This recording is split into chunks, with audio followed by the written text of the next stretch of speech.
Hey guys, my name is Sasha, and just like a lot of you, I started getting to know a lot of gay people through Grindr. I remember I downloaded the app, I think after Talia Oakley mentioned it in one of his videos. I put my real name on there, uploaded a pic, filled out my profile apart from my age because I was 17 at the time, and started looking through Grindr. I uploaded this picture of myself, and within 30 minutes I got 50 guys messaging me, which really surprised me because I was living in a small town with only around 50,000 people living there. And at first the messages were okay, like hello, what's up, or you look really cute. But then they got weirder. And weirder. People would text me this, which at the time I had absolutely no idea what it means. Or things like, what you packing? And I was like, well, why'd you want to know what's in my fridge? Real life story, fam. Smash like, I know you wanna. And then people started sending me pictures of themselves. I was legit confused and weirded out at the same time. I remember on the one hand, I really loved all the attention. On the other hand, it was just way too much genitalia for me. For the first year, I didn't have any hookups. We just talked and walked and maybe kissed.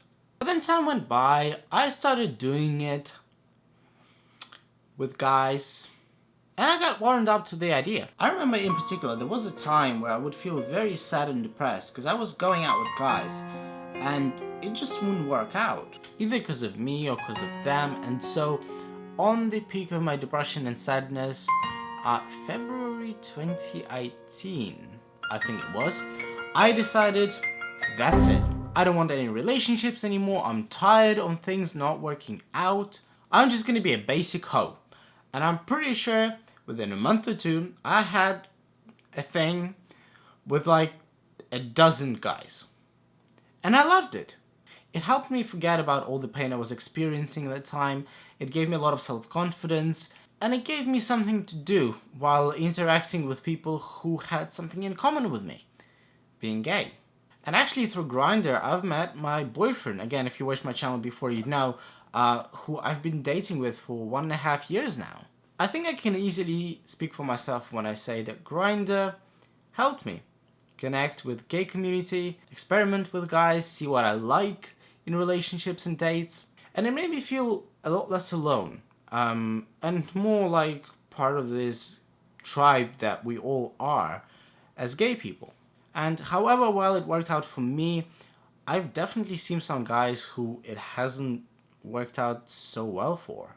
I think just like from watching porn, being on Grindr gives you a lot of body issues. All of a sudden, your stomach is not flat enough. Your organ down there is not big enough. Your arms are not strong enough, and all of a sudden it becomes a problem that you can't take it up your bum, even though 90% of men don't feel comfortable doing it anyway. Another thing is that I mentioned it helped me with my depression. But the thing is, I had my friends to spend my spare time with. I've spoken to quite a few guys who seem to be addicted to Grindr or Tinder.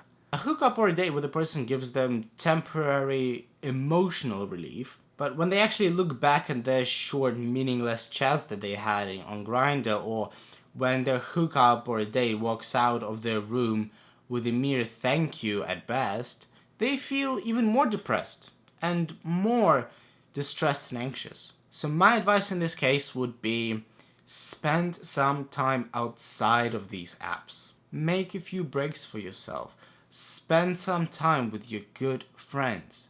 Otherwise, it will be very tough for you to avoid this addiction or emptiness that a hookup or a date on Grindr can bring. Finally, a thing I wanted to mention, which I've already spoken about in one of my previous videos, you can click an info card here if you want to watch it, is that Grindr promotes hookup culture.